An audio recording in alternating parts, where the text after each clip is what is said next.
coffee, then I'll go. Thought that I'd just drop by and let you know that I'm leaving town tomorrow. I'll cause you no more sorrow. I'll just have a cup of coffee, then I'll go. I brought the money like the lawyer said to do. It won't replace all the heartaches I've caused you. It won't take the place of loving you, I know. I'll just have a cup of coffee, then I'll go.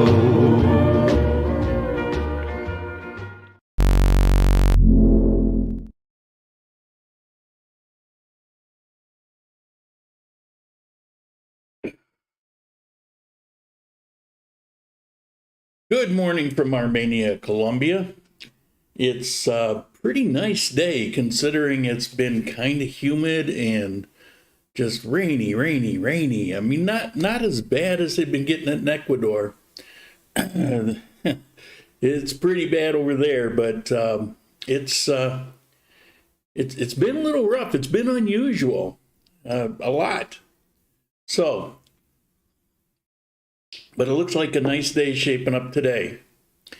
Last week, all right, I'm going to come clean. This isn't going to be so dramatic. I had some people over visiting, and they had the flu, and they were hacking and wheezing and sniffling. And the thing is, for a number of years now, I don't know what happened, but I'll start to get the flu, and then within a day, I'm okay. I don't really get the flu anymore. I'll just feel like crap for a short period of time. Well, I went to bed starting to feel crappy around midnight or so. Saturday. And then I didn't wake up until 11:03 in the morning. Yeah. A little late for this. No time to shower. I mean, I just couldn't do it. So I threw up a thing saying, oh, there was an emergency. Well, the emergency was I'd slept. Okay, it was about 11 hours sleeping. The most I can get these days is maybe 6 hours. I never would have thought that I would sleep that late because I never do. It was crazy, but that's what happened, and it was just too late. And the thing was, I was seriously thinking about doing a live, just kind of explain it, like in a few days. Except from the moment I would have been done with that video, I had to get to the airport in Pereira, and the entire rest of the week was nonstop busy. It was a busy week. I'll talk a little bit about it today.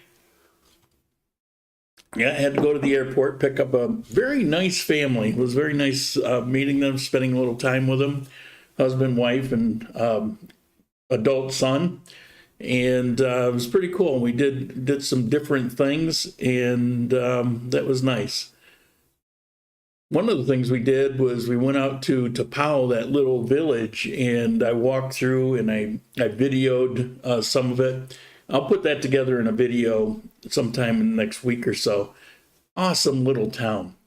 Usually you have towns with, little villages that there's really not much there, just traditional, just not much. This one, because it's near some touristy things, it has some really nice restaurants and nice bakeries, but it's still a little town. It's like if you picked this really cool little neighborhood style town and then stuffed in some, mid to higher end restaurants and bakeries. It's an awesome place.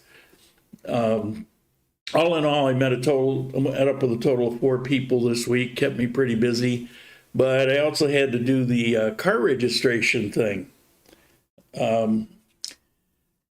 The good news about the car registration thing is that Transito had no line.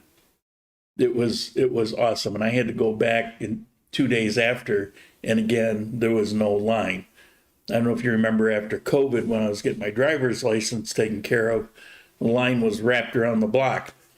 Okay, before I go any farther, I want to say, let's see, we got Mike, good morning. Rob, good morning from Fort Lauderdale. Phil, good morning. Yuka. Now, I have to mention Yuka. He sent me a contribution last week for me and one for Alejandra again. And this morning, he sent again for me and Alejandra, and I wanted to acknowledge that. Hold on, there we go. And, so thank you. Didn't go unnoticed. Let's see, Mike from Armenia, Mike Jarvis. I'll be mentioning you in a little bit. We'll talk about Friday. Don, good morning. Sorry, kept getting live chat confused with regular chat. Oh, okay. HD, waiting for my flight to Bogota, watching my favorite Sunday show. Thank you. And thank you for the contribution. I saw that. I appreciate it. Morning audio, video, good. Thanks. Appreciate hearing that. Good morning from West Palm Bay, Florida. Good morning from Washington, D.C. Matt, do I know you? Are you new on here? If so, welcome. Name doesn't look familiar. EM, good morning from Miami. Country within a country. George, how you doing, George? Good morning from California. Okay. Dan, buenos dias. Okay, where was I? Oh, the car registration. So I got the car registered. There you go. That's what it's a plastic card. Filled out the ownership stuff, transfer of ownership, and had to go back in 2 days. And that's it. Why am I showing those numbers? Because they're a public record. It really doesn't make any difference. You can't do anything with it. Now, I was asked, a few people said, well, what are you going to do with your old car? And why'd you buy a new car just like it? Okay, here's the deal. If you went to my personal channel, I spent about 30 minutes going into some detail about what happened with that first car. And it's all about the paperwork. And the cost to straighten it out is just too much. So what I did was I looked for a great price on a similar car, because if you recall, I got 4 new tires. I got the upholstery was done. There was a whole bunch of things I did while I was waiting to that car. So it's full of a lot of new parts, good parts, steering rack. So I figure what I'll do is I'll look for a car like it, and then I've got all these parts, so at least that car won't go to waste. I can transfer the seats over and the tires and things like that. And so that's what I did. And I found one. It seems to be a really nice car. It's a couple years newer, but everything's still the same. And so that's the reasoning, the thinking behind it. Now, it could be flawed, but, I'm limited on what I can spend. And so everything that I spend is probably going to need something. So I figure, what am I going to do with that car? I can't even sell it because of the paperwork. So at least I can get some money back out of it by having it as my own little parts warehouse. So that's the deal on that. We'll see if that makes sense or not. Otherwise, I just paid almost double what the car should cost. Things happen sometimes. Okay. What else we got? Oh. Mike, you're going to want to... Jane, good morning. How you doing? Friend Colombia. About 5 years ago, while I was living in Ecuador, I was making trips back and forth. Once I discovered that Colombia was not the way it was 20 years ago. And on my 5th trip back here, visiting friends, friends that I've known for quite some time, and Javier needed to take his daughter, who's 30, to the airport. And he wanted me to go along with him. So I went with them to drop her off at the airport. She was taking a week's vacation to Bogota to go up there and party and drink, I guess. So anyway, on the way, we stopped at what he claimed was the best chorizos in all of Armenia. And Armenia has the best chorizos in all of Colombia. Well, I thought that was making a pretty big claim, but we went there. So 5 years ago, we went there. I took a little video clip. So let me show you this, and then we'll get to why I'm talking about this today. So check this out.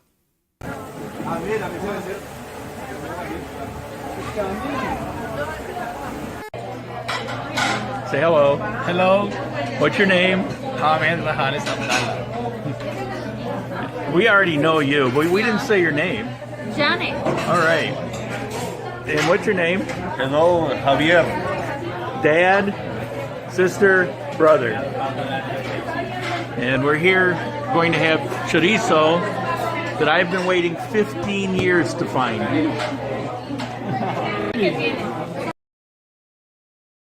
Okay, that was it. It cut off there too quick. Guess I'm too quick on the button. So that's family, friends that I've known for a long time, and he was right. The chorizos there were amazing, and what makes them so good is they make everything from scratch. For example, people come here and they say, "Those are arepas. How can you eat there? They're nasty."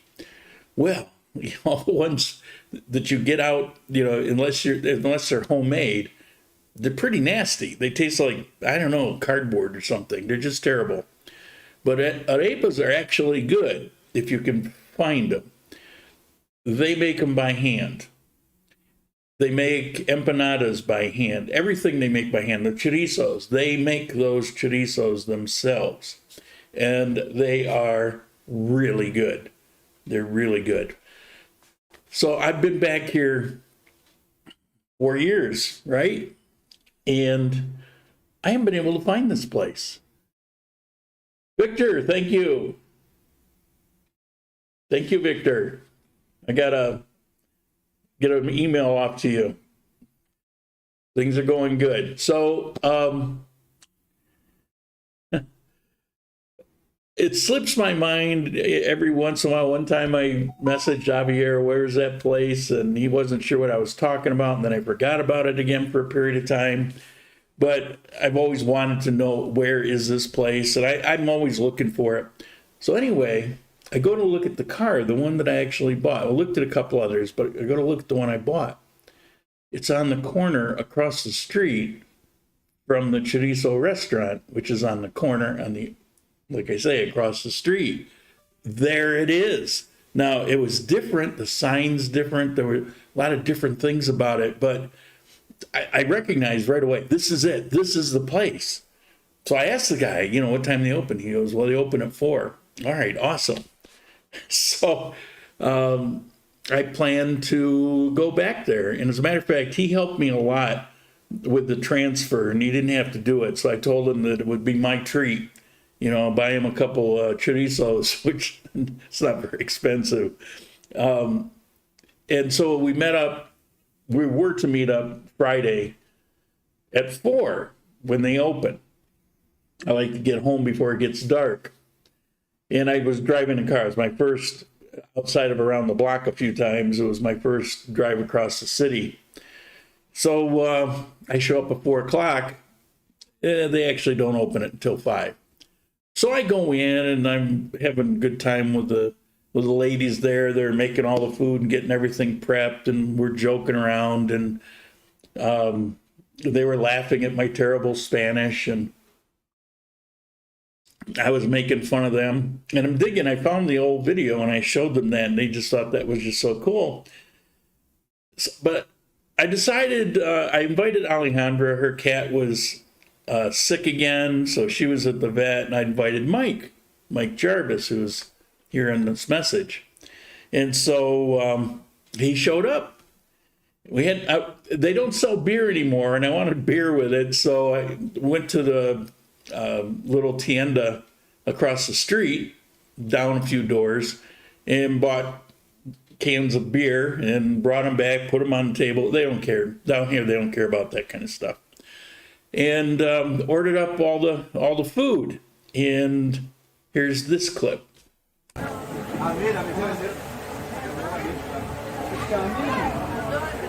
Nope. No. Let's try again.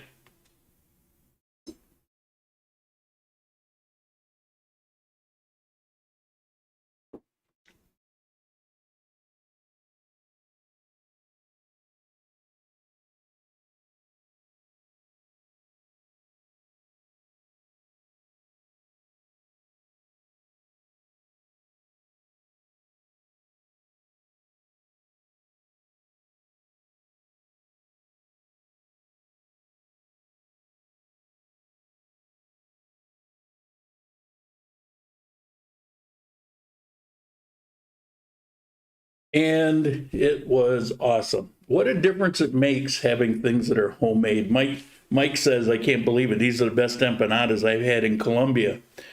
Yeah, maybe they are. They're up there. Chorizo, absolutely awesome. That green sauce is kind of a spicy avocado sauce. It's not terribly hot, but little picante, and so it was good. It was a good time, and I'm really happy that I know where it is. I'm gonna try to make that a regular thing every week or two. I'm gonna try to get out there. Let's see, we got Hugo. Hi, how you doing? He said hi to Jane. John, good morning from Pineda. Finally found my yellow lemons at Jumbo. Awesome. Mentioned Victor, thank you. Dan, my girlfriend is Venezuelan and she has great housewife skills all around, and that includes making arepas from scratch. The ones at cheap restaurants in Colombia are almost like eating egg cartons. The ones at better restaurants in Colombia are like, unless they're homemade and done correctly, they suck. They're terrible. But I really love arepas. I make them here myself. But you go there, and it was funny. I'm watching Mike without saying anything about that, and I'm looking, and he's pulling off pieces of it and eating them because they're good. Plus, they cook them over the charcoal, so it's got that charcoal flavor on top of that. They're kind of they're crunchy on the outside and creamy inside. I really like them, but you wouldn't know that normally because the worst ones, if you order up any chicken from anywhere, they give you these little round medallion size arepas that are stamped out in some factory, and they're the most god-awful, horrible things you've ever put in your mouth. They instantly go into trash. Everybody I know down here, they won't eat those. They throw them away, or they throw them at each other. They're kind of like weapons. Mike, food was all excellent. Restored my respect for Colombian food. I keep telling them it's out there. You just have to know where it is. And I mean, it's sad it's like that, but it's not unlike that in most places in this world. I mean, you have 50 restaurants. There might only be a handful that anywhere that, it's like you really love those. And then you get your mediocre, and then you'll have some, it's like, how do they stay in business? Yeah, it's like that here. Now, Mike, you said you did go to the restaurant in Calarca that I'd recommended, El Hato. That place is really good also. There's some really good ones. The Toro Chuleta, I like that one a lot. The food is really good there. So it's really a matter of knowing where to go. But sadly, there's a lot of places you just walk up and you go in, sit down, you're going to be disappointed. There's a place I like a lot across the street from La Fogata. La Fogata is out of my price range. It's just expensive to go there and have a steak. I haven't been there in probably 3-4 years, but I love it. It's maybe my favorite steak restaurant. But right across the street is the poor man's La Fogata, and it's called Lomo Biche. They have great lunches. They have really good steak, actually anything charcoal grilled.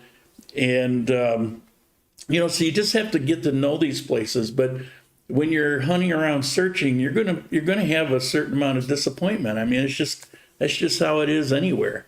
And then it also comes to a matter of taste. All right, what else I got here? So thank you, Mike, for showing up. It was fun having you there. Speaking of Mike, I trolled Facebook yesterday. Not trolled as in a troll, but I trolled as in looking through. You know, watch your language these days, to be clear.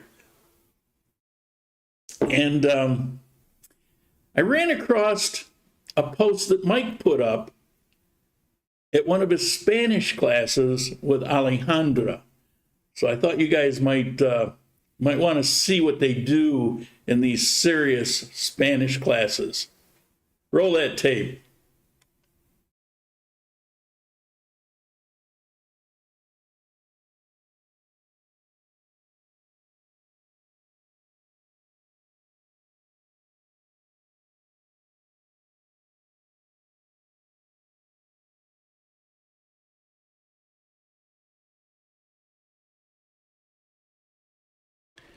Yeah. I see what goes on there. Laughing so hard he couldn't even keep it focused. And I read the thing. What was it? A fast car on the railroad tracks or something like that. The fastest cars on the railroad tracks. I didn't even. What was that all about? Anyway, glad you're having fun with it. It's like pulling teeth for me. There's Spanish stuff, but you know, you got to do what you got to do. I managed to muddle by. Well, speaking of Alejandra, I ran into this.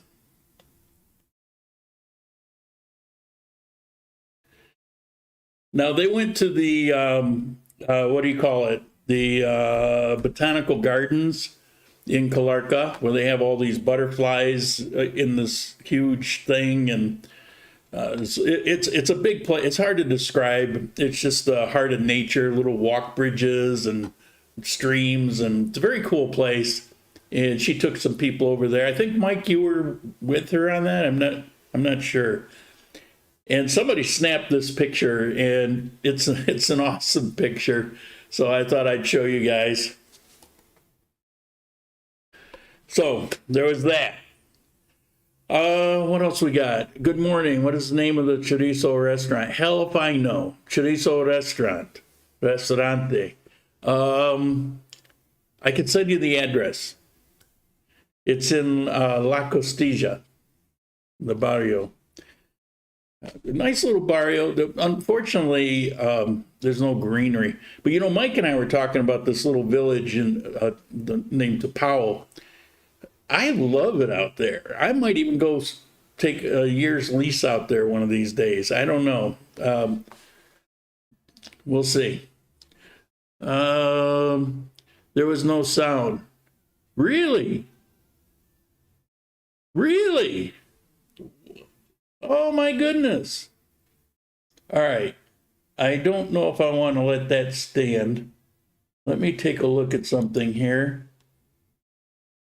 All right. Bear with me. I'm going to see if I can recover it.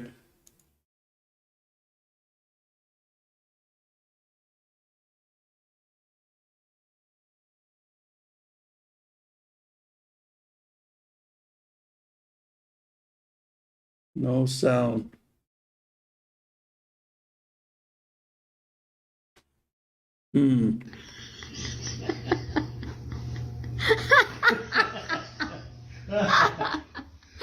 Oh my God! You're not going to play this to William, are you? Still no sound?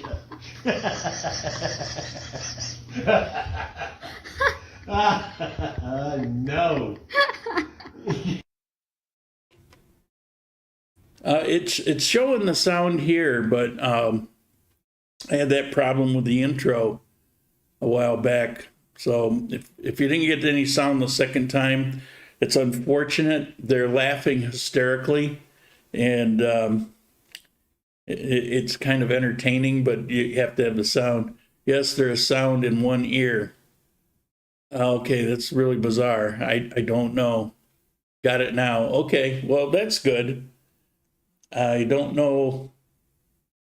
I don't know. Let's move on. So what, have you been to Tom's restaurant yet? No, I haven't. I keep trying to get out there. I've just been so busy. Every spare moment I have, I'm trying to hurry and put together this thing that I've been talking about so that you guys can go out and stay out in the country for a few days when you come to visit me. And, you know, we go through the thing, you know, the ones that hire me to go through like this orientation thing.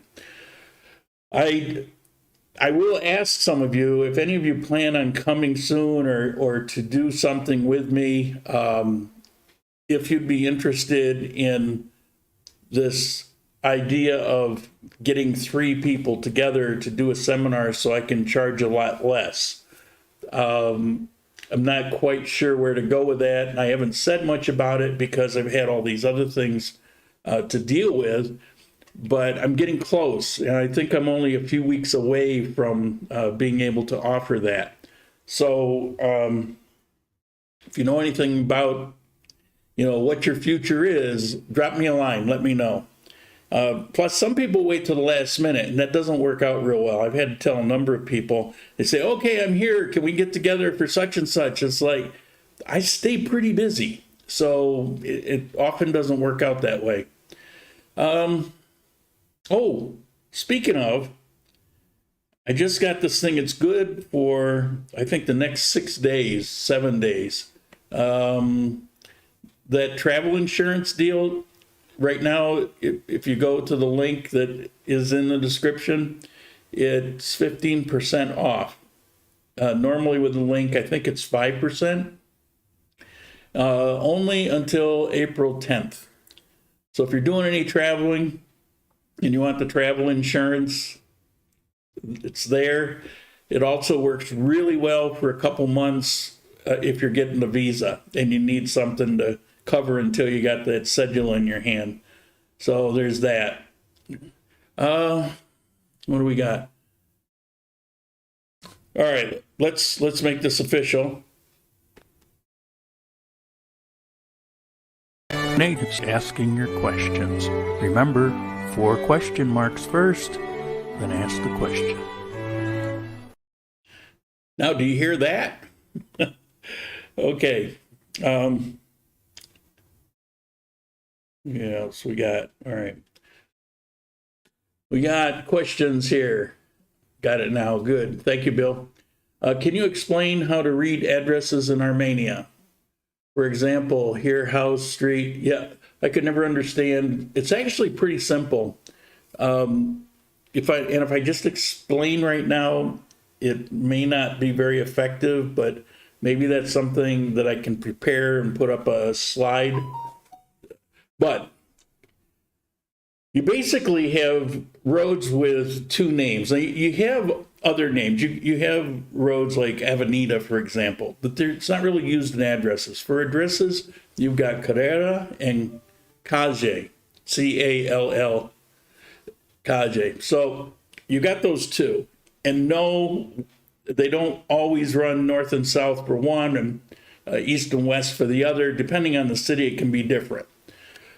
But you have that. And so the main road that the house is on will be whatever the first is. So let's say I'm on Calle, but the nearest crossroads is Carrera. Okay, so the number would be Calle. So what is the number of that street?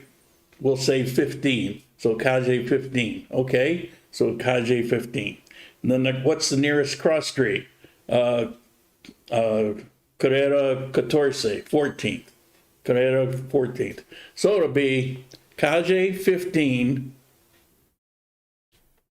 dash space Carrera 14 dash and then the number. The number is how many meters from the center of the intersection down the block to where your house, apartment, building, whatever it is. So it might be 36. It'd be 36 meters down from the nearest intersection. That's where you are. And of course you have odd and even. So that's basically how it works. It's actually really simple. Probably didn't explain it real well. Let me give it some thought so I can make that a little more coherent for you. Have you heard any update on, let's get here. Have you heard any updates on vaccine mandates to enter the country? We're waiting for them to be lifted. No, I haven't heard anything. Nobody's asking me, and I've been out and around. I haven't gone to the amusement park, but I've been to a number of things. Nobody's asked me. I think it's don't ask, don't tell kind of deal.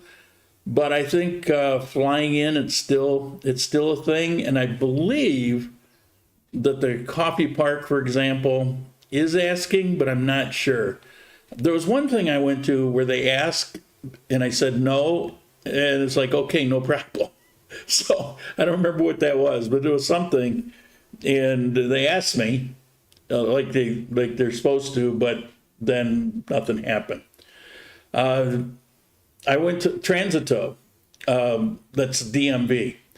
I was in there, and I took my mask with me. I've been wearing my mask at all, but I lost my good one with the holes in it. So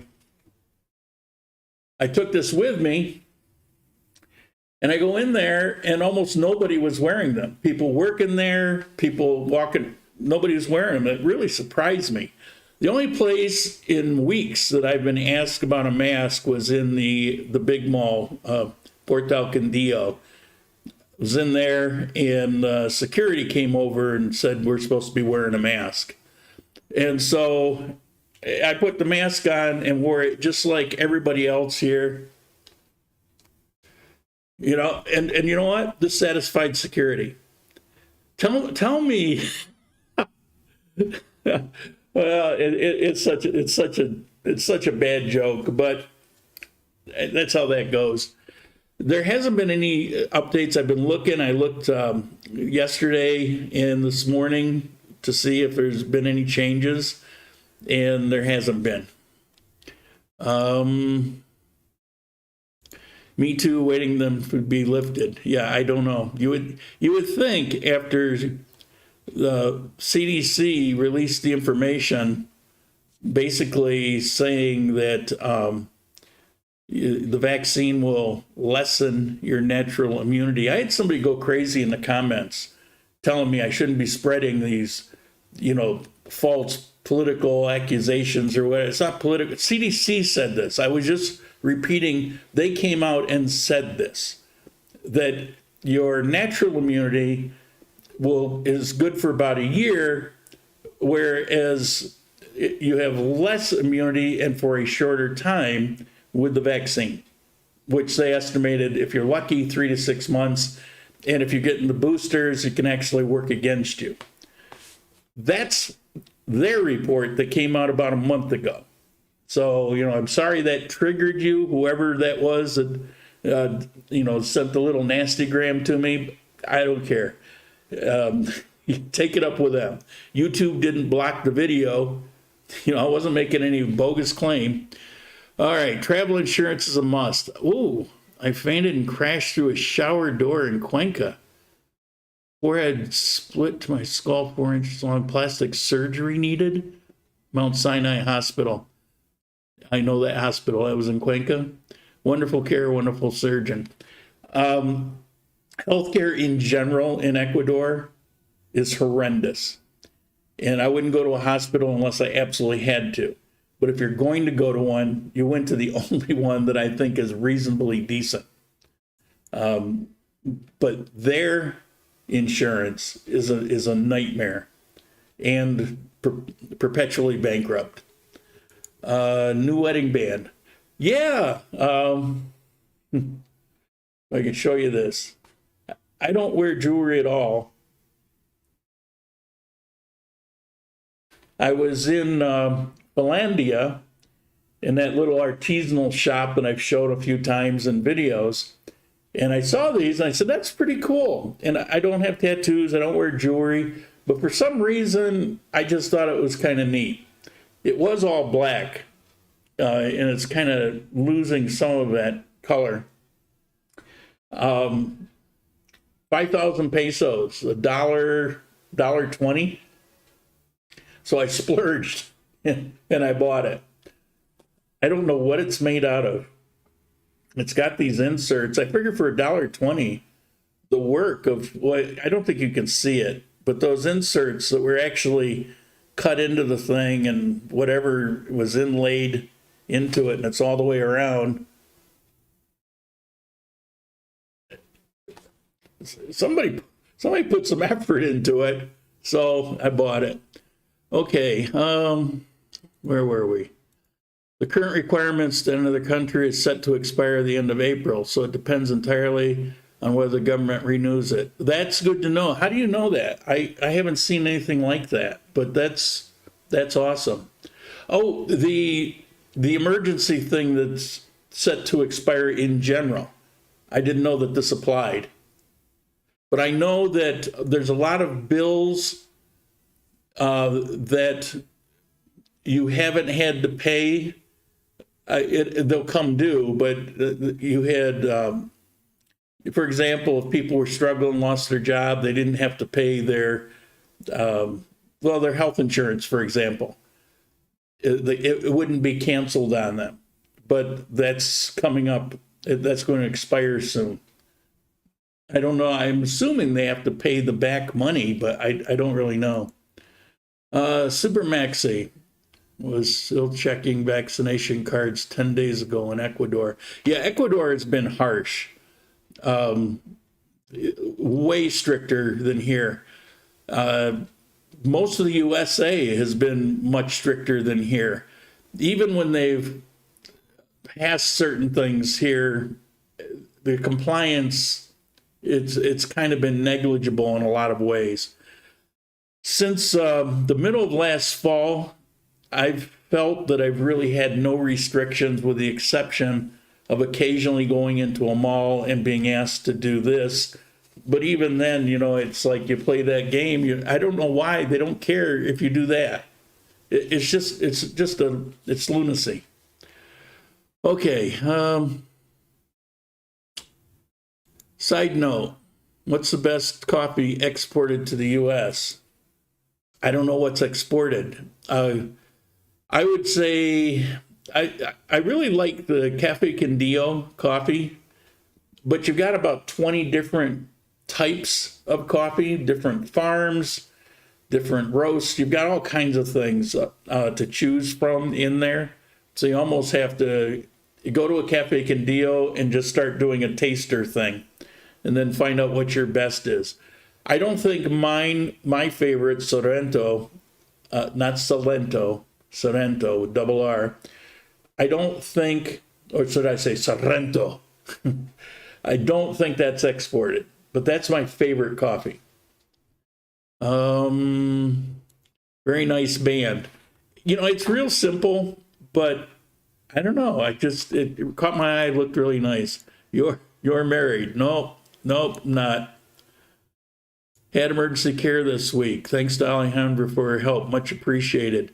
Yeah, you were messaging me at the same time as her, so I gave her the information I had, and I'm glad it got taken care of. Healthcare here is pretty stout. I haven't needed it, but everybody tells me, except if you're local Colombian and you live in the South, they complain. But what they complain about is the lines. If you choose, because you have choices, and you've got like 12, 13 companies you can choose from in Armenia. And a lot of them, and I don't know why, they all cost the same. But there's a lot of them that people in the South sign up to that are not very good. I don't know why they do that. And you'll see outside of their offices, you'll see lines going down the block The one I have, the Suda, I don't need to go stand in line to make an appointment, for example, or to pay for it. I can make the appointment online on their internet site, and that actually is something that functions well. Most internet things don't function very well, but that actually works real well. I've got an issue. I've made a couple appointments in the last week, and I keep putting it off. I don't really want to go, but I have to go. So, but it's been really easy to make the appointments. It takes like a minute, and then it takes about a minute and a half to go back in and cancel it. So I don't know why, but that's what they do. They sign up for a crappy company, then they go stand in line. But the care itself is pretty stellar. All right. Looks like something Harley Davidson sells charges $100 plus. I don't know. I've never really seen anything like this, but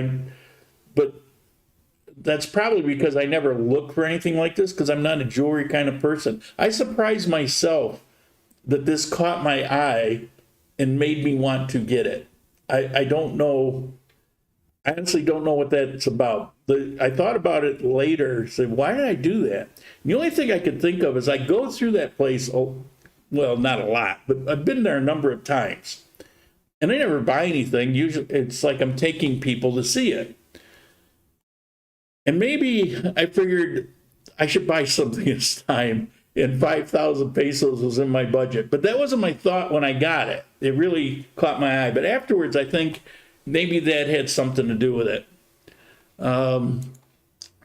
Recently saw a video of a motorcycle duo robbed at gunpoint at a local coffee shop. Any such robbery happened by your way? The robberies happen everywhere, including wherever it is you live.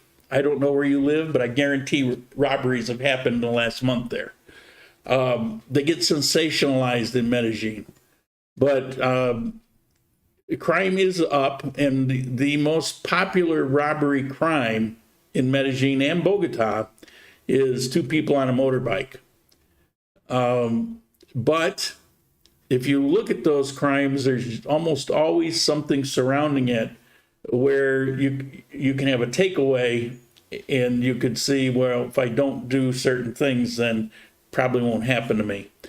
I don't know how to be. I hesitate on this kind of stuff because I don't want to mislead anybody. I don't want to, put out any kind of false information.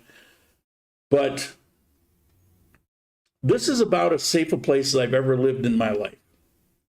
I don't feel, where I'm living, I mean, you've got guards and nobody could get in. I could leave my doors on. I haven't left my doors unlocked. My windows are open all the time on the first floor. You could push it back a little and step right into my apartment. I mean, I'm not saying you should do that, but in this particular situation. But in the north, almost nothing ever happens. You'll see local people. The favorite place for girls here to carry their cell phone is they very often wear these, they'll have like jeans on, hippie jeans, down on the hip, and a shirt with their belly showing, and you'll see their phone stuck in the waistband of the pants they're wearing, and walking around like that. And a lot of times it's on behind them. It would be so easy to grab that phone. They don't do it like that because there's a lot of that happening. If there was, they wouldn't be doing that. I mean, their phone is their lifeblood. So it's not just me, and it's not just me saying that. There's just a general feeling here that it's pretty safe. That doesn't mean that this afternoon somebody might rob somebody. I mean, it's possible. We don't have much crime. It does happen once in a while. But like I say, I don't know where you live, but I can guarantee wherever you live, there was a robbery this month of some sort, because everywhere has it, particularly with inflation and, coming out of COVID and the lost jobs and all of that all around the world. People are struggling with issues, and it doesn't bring the best out of some people. So I don't know how to say that. Is there crime? Of course there's crime. There's crime everywhere. I don't know where there isn't crime. Do I worry about it? Not in the least. Not in the least. Carry my wallet in my back pocket. I do all the things I tell you guys not to do. I mean, I don't go out there with like hundreds and hundreds of dollars in my pocket, but I mean, here's my wallet. I'll show you on the spot. In my wallet, I'm carrying, I don't even know, I'm finding out with you. Okay, 150,000, a 20, a 10, a 10, a 5, and a 2. Not a ton of money, but fair amount of money. I've got my Rappi credit card, my driver's license, my PriceSmart card. In here, I've got my Necky card that's got like 150,000 on it, debit card. I've got my Capital One debit card. I've got my Rappi debit card. I've got my ID card. All of these things will be a real pain to lose.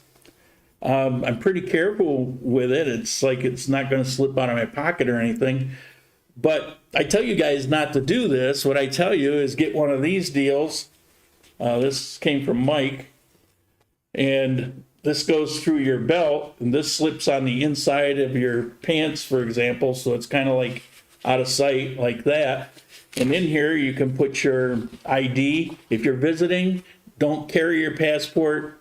Take a photocopy of it and put it in there, along with your visa entry stamp that's in the passport. That's really what they look for most. So you can put the paper copy in. Snap it in your cell phone. If you lose your cell phone, you still want to have it. So I suggest also carrying it in your paper copy. Throw a little bit of money in there, and it's safe and secure. But like anywhere, the more familiar you become with places, you know where to be more cautious, where it's more comfortable. When you're visiting a place, you don't know those things. So if I were... Well, when I first came to Armenia and I hadn't been here in years, I didn't do that. You better believe I didn't do that. And I wouldn't do that for a period of time. But at some point, I become comfortable knowing, you know, where it's okay, when it's not. When I go down to the south, I usually change things up a little bit. So, yeah, they love this, particularly the... expat managing expat site. They really play up anything that happens there. Things do happen, and crime has been on the rise, and it's becoming a little bit more brazen. So that's true. But there'll be an incident, and they'll show that incident, and all of a sudden, for some reason, people are getting the impression that this is happening like twice a day. Okay, I want to apply for M Visa Permiso Pensionado. Can you tell me if health insurance and international insurance are required?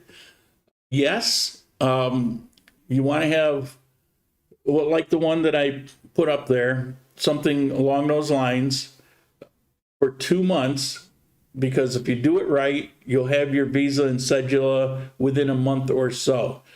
You don't need to get more than 2 months. Having that is enough to get what you need. And then once you have your cedula, you can go sign up for the insurance here, and you're good to go. So that's why I say 2 months. I mean, some people, would get 3 months or 6 months. The truth of it is, the rest of that's kind of wasted. You really just need the 2 months. You're covered, and then you can get the insurance here. If you want to be really on the safe side, get 3 months. But I think anything more than that's a waste. All right. Do you remember the name of the SIM card you mentioned before? I may try it before my next trip. Yeah, hold on just a second. And it is OneSIM. So if you type in Google OneSIM, that should come up, and there's a few different versions of it, and I can't really hunt for it right now, but you'll see it. You'll see a selected list, and all you really need is the communication SIM. You know, you don't need the one really for voice or all that. You just need to be able to receive the bank code. And it's like a couple dollars a month, if I remember. Hope you don't carry out today your wallet like that. Whoever watches your stream near you may get tempted to give you a hug.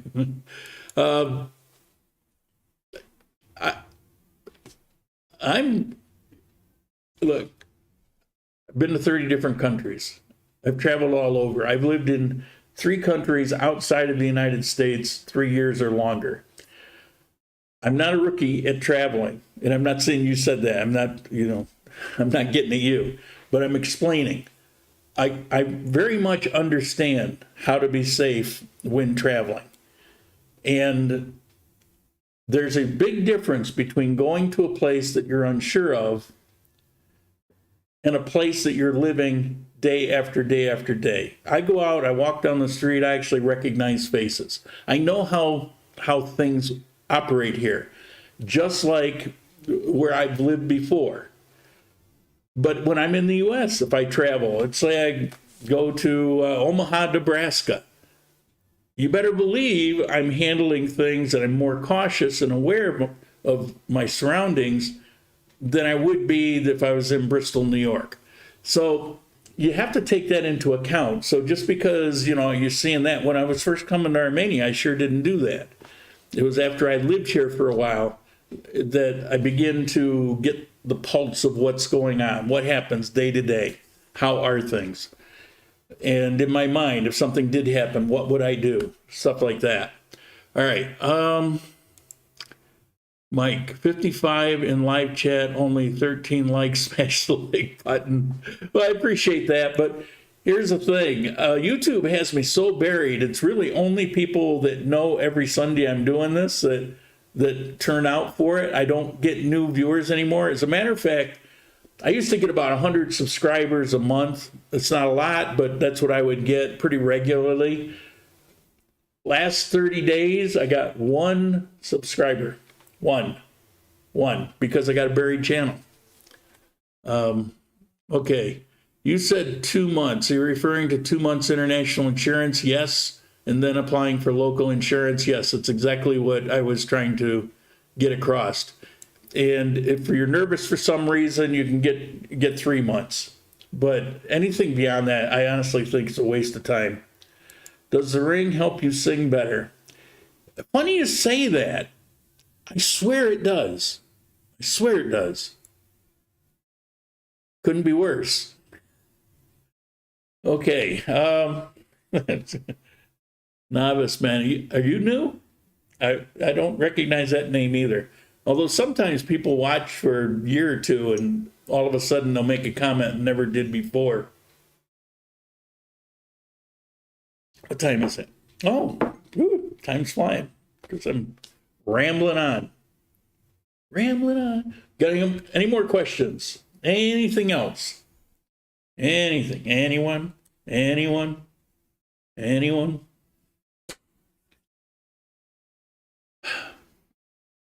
I had I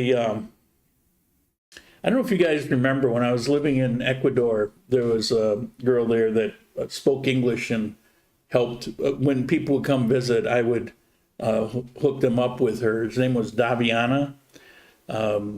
She was chatting with me. She wants to leave Cuenca. She hates it. And she's contemplating going to Europe or anywhere outside of Ecuador. Been a member almost a year. Okay, just don't recognize the name there, but thank you for that. Is there any food you're craving from us? Any food you're craving from us? Huh? Any food you're craving from us? I mean, to send me food? No, not really. Election update. There's some things up in the air. I don't really want to go. I was reading it yesterday also to see what I could put out there. All I will say is there's some legal activity going on. the petro-socialist presidential candidate has been trying to string together other outlying political groups. There's like 20 political parties here. And he's trying to string them together. But in the Constitution, there's some rules and regulations about that to keep parties separate. They don't want to have, like in the U.S., where it boils down to, two parties, one and the same. And so there's laws about the combining. So you can combine a certain number, but there's a limit on it. And he apparently overstepped. And so there's a lawsuit about what took place in the elections and what he's been doing. They're saying it's unconstitutional. I don't know how that's going to shake out. Ultimately, if that case wins, and it kind of looks like it might, that will probably pull votes away from Petro to a certain extent. He's basically trying to put together a machine where he can control and buy votes. Well, what's new for a socialist, right? And the Constitution's not allowing it. So that's kind of the down and dirty, the quick version of it. It's more complicated than that. Outside of that, I haven't really read anything yet. I don't know. Let's just hope for the best. I don't know what else to say about it. You mentioned Manizales is a place you would live if it wasn't Armenia. Can you elaborate? The weather in Manizales is not that great. Well, the weather everywhere has been kind of sucking this year. It's unusual. It's not normally like that. So if you're down here now, for example, what you're seeing isn't what it usually is. But, that happens sometimes. I was in upstate New York. There was a winter one time that we never had snow and never got cold. We've had winters where there was snow on the ground almost 9 months of the year. Those are highly unusual, once in 100 years kind of thing. We're getting that kind of rain. It's like a once in 100 year kind of thing. So it's unusual. Now, having said that, Manizales, it gets a fair amount of rain. One of the issues I have in Manizales typically is that it tends to rain whenever it feels like it. And in Armenia, when it comes to that topic, I prefer here because it tends to be clear skies and nice until the afternoon or in the evening. Most of the rain here usually comes later in the afternoon and in the evening. So, your days are pretty safe to go out. Almost every day you won't have rain issues, So I kind of like that. Manizales, it rain whenever it feels. It can rain morning, noon, night. But we get about the same amount of rainfall. Ours is just when we're sleeping mostly. So there's that. The temperature, people say it's 10 degrees cooler there than Armenia. I can tell you that's not true, but it is 3 or 4 degrees typically cooler there. It's a little cooler. It's got a little more altitude. It's not high altitude. It's 7,200 feet. That's before the serious altitude issues kick in. I don't mean the 3-day thing where you just get a headache and don't feel good. I mean like the long-term harmful can eventually kill you altitude. It's below that. That's like, it's different a little, but it's mostly per person, but it's mostly over 8,000 feet. So, that's not really a problem there. You might have to get acclimated, a little short of breath if you run up some stairs or something. But the thing about Manizales is just a beautiful city. It's got some amazing restaurants. The views, you can't beat it. I lived up on 23. It was on a peak of the main mountain. It's kind of broken up into other peaks. I lived up on the peak of the main mountain. That's about, 3-4 miles long. And from there, you could see a volcano 30 miles away, and you see the mountain ranges. I mean, you're at the highest point, and you're looking at all these mountains of the Andes. It's stunning. So there's that. There's just a lot to be said for it. I think anybody thinking about living down here should at least go for an overnight, because it takes a little bit to get there. You know, spend some time in the afternoon checking it over, half a day the next day, and then leave the next day. And at least give it a once over. I commented at least once before, sad that you're married, but I feel my respect of your view was not misplaced due to that action. I have no idea what you're trying to say. I will tell you this. I've had some people complaining about their comments not showing up. That's entirely YouTube. I just learned actually today that why that's been increasing is because spam is hitting YouTube comments really hard lately. And so they're putting in algorithms, and what it's doing is bumping people into this category where I have to actually realize they're there, go in and manually approve them. And when I'm busy, it might take 2, 3, 4 days. I eventually get there. I used to check it every day, but I've just been kind of busy for that. And so it's not that I'm withholding them, because I don't do that. The only time I'll delete a comment if it's flat out raw nasty. If it's critical of me or something, I don't delete them. If it's just a nasty comment, it's foul, something like that, I'll delete it. How many do I delete? Probably 3 or 4 a year. And I get a fair amount of comments, actually. It says my comments are up 238% year over year. So I don't know exactly what you're referring to, unless you're the one that was complaining about the CDC thing. And then if that's the case, just too bad. You know, it's take it up with the CDC. All I did was repeat what they said. I'm sure not going to waste my time arguing about it. I wish I got to visit Armenia and Manizales. The closest I was over there was by Pareda. By the way, I'm a New Yorker. Yeah, so you know what crime is. I'm from upstate New York. We leave our doors open, our cars open. There's still crime. Usually some drunk beating his wife, but, you know. It's a shame that you didn't see Armenia and Manizales, because they are head and shoulders above Pareda, in my opinion. Now, I know there's some people just love Pareda to death. I've lived in all three. Manizales, with the rain inconsistency, sounds like Quito weather. Quito is known also 4 seasons in the same day. Yeah, except it's cold. It never really gets cold in Manizales. I second that. It was in Manizales last week. Rained whenever it felt like it. Very unpredictable. Yeah, but keep in mind that Manizales is like that all the time, year after year.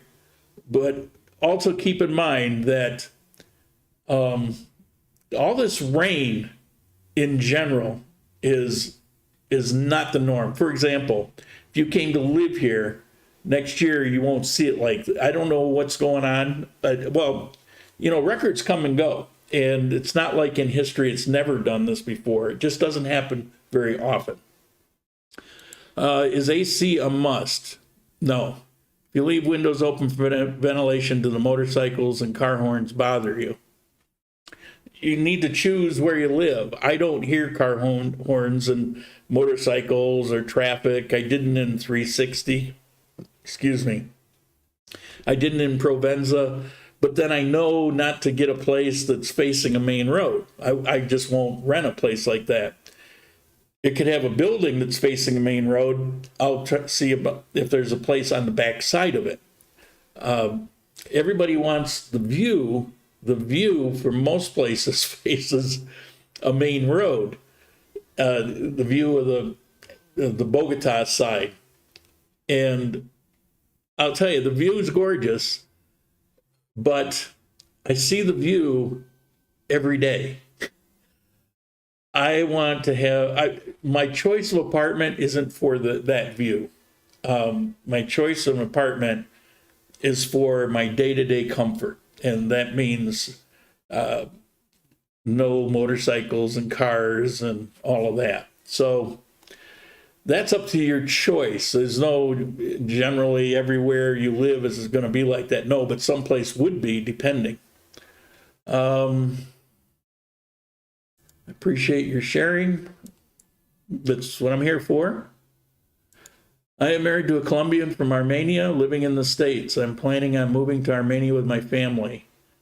Oh, I think we either emailed, I'm just not recognizing this username. My daughter, Ashley, 7 years old, and she is so excited about the move. There's some really nice schools here. I would stay away from some of the public schools, but there's a couple really good schools here in Armenia. And there's up on the north of me on Centenario, there's a bilingual school there. It's a private school. I think it's very affordable, and that might be something to take a look at. Bilingual school, I mean, you can throw them in one and sink or swim, and they'll get to it. But a bilingual, they're still going to get the language, especially kids. But they don't have to fall as they're running to catch up. And so you might want to look at that. Do you know the Asian YouTuber who lives in Manizales? Older guy, don't know him. I see things once in a while. I don't follow YouTubers generally. If somebody will email me once in a while and say, hey, did you see such and such? And sometimes it'll pique my interest and I'll check it out. Most of them, most of them is just crap because they're bouncing around traveling, which is fine, and they're doing first impression things, which are almost always wrong. And it's not because they're crap or, they're trying to put out bad information. It's just first impressions can be very misleading. Your impression here would be it's just human raining all the time. Well, no, it just so happens for a period of time it has been on and off. So first impressions, and so I just stay away from them because there's nothing in it for me. I don't, I know what I know. But occasionally something will pique my interest like that Afro Wahira. It cracks me up. I don't watch every one. Some are pretty boring, but in general, I think she's got a lot of energy. She's very smart, and she's doing a really good job. I love some of the things that she shows that nobody else talks about. On Boulevard, lots of car alarms and road traffic. Absolutely. When I lived in Provenza, I lived one block off of Bolivar, and then I lived on the other side of the building. I was aware of it. And 360, if you saw my videos, you saw all that greenery and the little stream, and then I've got this back road. It's facing Bolivar, but it's a long way away, so I didn't really hear it. The only time I ever heard anything is an ambulance, or when they have protests. I could hear the protests somewhat. I think Essential was referring to you being buried by YouTube, and they feel bad about that. Not the comment was blocked. Oh, okay. I just didn't get it. Happens sometimes. I'm thick. Appreciate that. Mr. Owen Cash, send me some. Thank you for that info. Matsky. If you're going to Manizales, I can give you some recommendations on school. My 9-year-old daughter goes to a private trilingual school. Awesome. He owns an Asian restaurant in Manizales. He lived in Medellin before moving to Manizales and opening his restaurant. Yeah, I think he's an older, kind of a scrawny guy. It kind of rings a bell. I know he used to do some stuff in Medellin. I didn't think he was very active, but maybe he is. Like I say, I don't really follow most of these. And it seems like in Colombia, most of the YouTubers in Colombia are talking about hookers, red light districts, and it's like crap. I don't need to see that kind of stuff. Do you think people from Armenia are nicer than people from Manizales? It seems like people from Manizales are cold and behave like people from Bogota. Yeah, I've talked about this before. Yes, absolutely. I shouldn't say nicer. People in Manizales are very nice, but they're more formal and they're very cliquish. You can break into those cliques, but it's different there. It's kind of, they'll be very nice to you, but you're kind of arm's length to a certain extent. Where in Armenia, you meet people and it's like meeting family, long lost cousins that, oh, I've heard about you, but I never met you before. There's, people are so helpful. You can go up to anybody and if you need something and they're going to go out of their way to help you. They're going to set everything aside that they were doing and focus on you and try to help you out. It's unique. It's unique in Colombia to the extent of what it is here in Armenia.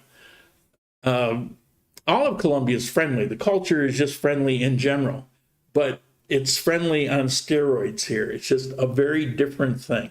It's more of a blue-collar town. There's less of a facade that's put up. You don't have a distance between people. I've told you in the past, pre-COVID, it wasn't unusual to walk down the street. Let's say there was a football game going on. And so there'd be this, doorway where people are in there watching the TV and they're screaming and everybody's drinking beer. And you're walking down the sidewalk. It happened to me a number of times where people would come out and grab me and pull me in, stick a beer in my hand. Never happened to Manizales. And I lived there for a little while. Never happened. Like I say, people were very nice there, but it was more formal. And it wasn't just more formal because I'm a gringo. That's not the case. In Manizales, and I've made some friends there that are born and raised in Manizales. We've talked about this. And the thing in Manizales, think kind of high school cliquish. If you're not part of that clique, if you weren't born and raised in Manizales, then you're an outsider. And so it's kind of a different level. So you could be Colombian born and raised in Bogota or Medellin or Cartagena or wherever, pick one. And you go to Manizales, you're an outsider. And it doesn't mean you eventually won't become part of that. But here, there's zero barriers. there's zero barriers. I mean, it's just instant friendships all the time. The guy I bought the car from, we've become buddies. He introduced me now to so far 3 family members, including his English-speaking daughter who's working in Bogota right now. Very nice. He's offered to help a number of things. But it's so typical like that. And things like that are just not as frequent, where here it's an everyday occurrence. I have trouble explaining it. It's almost like you have to see it to understand. I'll give you an example of it. In Manizales, if you're going to cross a busy street, you kind of have to pick and choose like everywhere, to kind of, okay, here's my gap, I'm going to shoot through. Everything's cool. At least they're not trying to run you over like in Medellin. Here in Armenia, you're trying to cross the street, some taxi is going to stop, going to hold up traffic so you can get across. All the time. When did you see taxi drivers do that? That's what they do here. I saw one, it was an older man, I'm guessing 80s, who was really struggling to walk, and they needed to cross the street. And his wife, similar age, she was kind of holding him up. Taxi stopped. They were struggling with the curb, getting off it. Taxi driver comes over, helps them both across the street, gets back in his car, drives on. And you know what? I wasn't surprised, because it's how it is here. There's not many places in this world to that extent. And it's one of the things I love about being here. Okay, Armenia, I'm guessing, sounds like 50s in the U.S. There's a lot of similarities, actually. A lot of similarities. Friendly Colombian, just don't ask for directions. You won't get there. Oh my God, what a sore subject for me. This will be the last thing I talk about unless if you had a question, kick it up. But I'm going to cut this off here. We're running longer than usual. But you go up and ask for directions. And the thing is, in South America in general, certainly in Colombia, nobody ever will say no. They're not going to say no. So if they don't know where it is you're talking about, they're going to give you directions anyway. I used to think that they gave you bad directions intentionally. You know, it's not just here in Armenia, but in Ecuador and just in general in South America. There was a while I actually thought that you know, they're giving strangers bad directions, get them lost, and just laughing hysterically about it. And Alejandra told a story a few weeks ago to you guys about when she got here, when she first got here and she got off the bus, somebody gave her directions and she found herself in a part of town that it's like you never go. And a policewoman came along and actually escorted her to safety. So it's not like, oh, let's get the gringo. It's not like that. It's because they won't say no, so you know where something is. They're not going to tell you no. They're going to give you directions. God knows where they're giving you directions to. Sometimes if there's somebody else, they'll say, hey, do you know where so-and-so? But somebody's going to give you directions whether they know it or not. And then the way they give you directions, well, I'm not going to go into it here. John, you know what I'm talking about, apparently. It's almost incomprehensible, the way that they give directions. There's nothing clean about it. It's not crisp and clean and logical. It's like this. And by the time you're done, you're more confused when you ask. But I will say that Google Maps is pretty good down here, at least in the cities. Google Maps works really well in Armenia, Pareda, Manizales. So if you want directions, use Google Map. Don't ask anybody. They won't use Google Map, and they're going to tell you, God knows what they're going to tell you.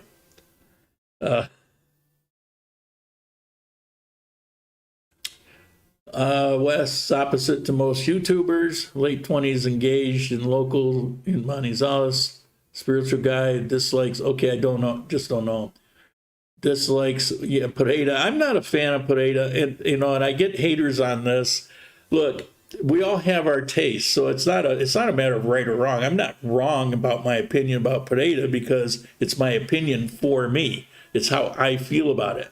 I live there, and I live there longer than most people that tell me I'm crazy, but that still doesn't make me right or wrong. It's just how it is. And I readily admit that a lot of my feelings have to do with the history and going back 20 years of, you know, things. So, and Pareda has a lot to offer, has some really nice neighborhoods, but there's just a lot of things about it. I mean, let me say this about Armenia. Armenia is an ugly city. The layout is crappy, but it's got endless greenery. Just about anywhere you live, you're next to or in a forest. I love that. It's got a lot of varied microclimates. So if you like it hot and dry, there's a place for you to live. If you like it cool and breezy, there's a place for you to live. The people here that I just talked about, there's just things here that I can pick and choose. So do I care that it's kind of a spread out, crappy layout city? No, I don't care because it's got advantages. Do I wish it looked like Manizales? Absolutely. I wish I could combine the things about Manizales and Armenia, but life doesn't work that way. And it's not called Ibagué. Now, there are things I loved about Ibagué too, but it's just too hot for me. So no place is going to be perfect until maybe when we die, depending on who's right about that. So, you know, you just have to figure out what's best for you. could I live in Pineda and be happy? Yeah, probably I'm happy most anywhere. However, would I live in Pineda when I got Manizales in Armenia next to me? Hell no. Oh, hell no. Directions of the Philippines like that save face. I don't know. It's not in their vocabulary. Yeah. There's a lot of similarities, and there's a lot of Spanish culture in the Philippines. Hi, Lord from Miami. Wes, a Chinese-American YouTuber, lives in Manizales. He does not bounce around. He actually just opened a Chinese restaurant, very different from other YouTubers. Yeah, got that. Somebody mentioned that. And that's fine. Like I say, I'm not speaking to him because I don't know anything about it. There's a guy that occasionally will put out a video. I'm guessing he's in his 50s maybe. He looks like he's a walking skeleton. I think he's a vegan or something. And but I don't really know. I don't have anything good or bad to say. I don't know anything more than that. I know he was in Medellin and he moved to Manizales. So I thought, well, maybe that's what they're talking about. Okay, we're gonna end it here. My throat's sore, so you can tell who has to do all the talking. You guys, you just won't speak up. All right. I'll be back next week. Swear.